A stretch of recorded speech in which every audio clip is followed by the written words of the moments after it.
MP विधानसभा में एक बार फिर सदन के अंदर कांग्रेस के सामने हार की स्थिति बन गई और विधानसभा हो गई अनिश्चितकाल के लिए स्थगित। क्या पूरा मामला मैं आपको बता दूं। दरअसल एमपी विधानसभा में कांग्रेस प्रस्ताव लाई थी, अविश्वास प्रस्ताव लाई थी अध्यक्ष के खिलाफ। कांग्रेस का जो शुरू से ये कहना था कि अध्यक्ष जो है उन्होंने गरिमा के अनुरूप काम नहीं किया है। अब इसी को लेकर सदन में हंगामा हुआ। कांग्रेस के इस अविश्वास प्रस्ताव पर स्थिति ये बन गई कि फिर जहां स्पीकर तैयार थे चर्चा करने के लिए, लेकिन जो संसदीय कार्य मंत्री हैं नरोत्तम मिश्रा, उन्होंने इसको प्रस्ताव को लेकर पक्ष बनाम विपक्ष की जो स्थिति है वो बन गई। बीजेपी की तरफ से उन्होंने प्रस्ताव दे दिया कि अविश्वास प्रस्ताव पर बीजेपी की तरफ से बीजेपी विरोध करती है, तो कुल मिलाकर हाँ और ना की स्थिति जो है स्पीकर ने खुद ही दे दी। तो अब ऐसी स्थिति में कांग्रेस का जो प्रस्ताव है बताया गया कि वो गिर गया। नरोत्तम मिश्रा इस मामले में जानकारी दे रहे हैं। बड़ा सुर सुनते थे पहलू में दिल का, जो चीरा तो कतरा एक फूंका ही निकला। अविश्वास अविश्वास अविश्वास, कैसा बिखरा हुआ विपक्ष है और कैसा किम कर्तव्य विमूढ़ विपक्ष है। अविश्वास रखने के बाद भूल गए।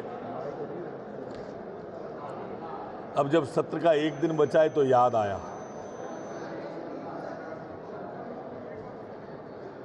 जो अविश्वास दिया आप सबने भी चलाया, आप सबने भी छापा, हमने सुना भी और पढ़ा भी। मैंने ये बात कही कि भाई अध्यक्ष के खिलाफ अविश्वास नहीं आता, अध्यक्ष के खिलाफ संकल्प आता है। अब दिखाते फिर रहे हैं। भाई उस वक्त क्यों नहीं बोले जब हमने कहा था। बड़ी विचित्रताओं में जी रही है कांग्रेस। जहां बोलना चाहिए वहां हल्ला करते हैं, जहां हल्ला करना चाहिए वहां बोलने लगते हैं।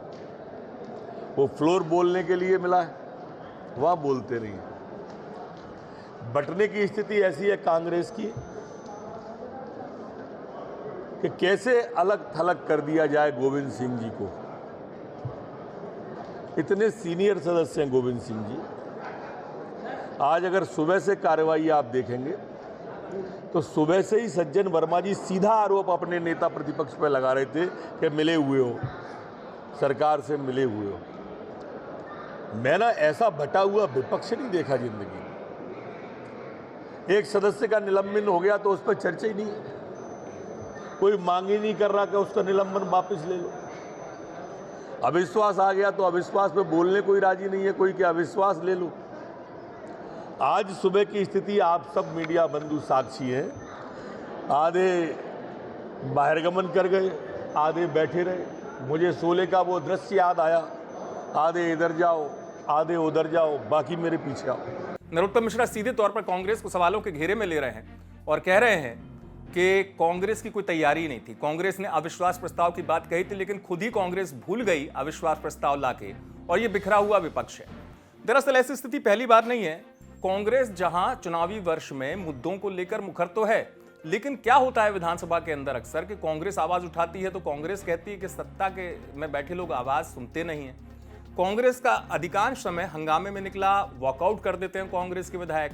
अब चूंकि इसको लेकर बीजेपी के भी जो वरिष्ठ विधायक हैं उनका यह मानना था कि जो विधानसभा अध्यक्ष होता है उसके खिलाफ, उनके खिलाफ माफ कीजिएगा, अविश्वास प्रस्ताव नहीं लाया जा सकता है, संकल्प लाया जा सकता है।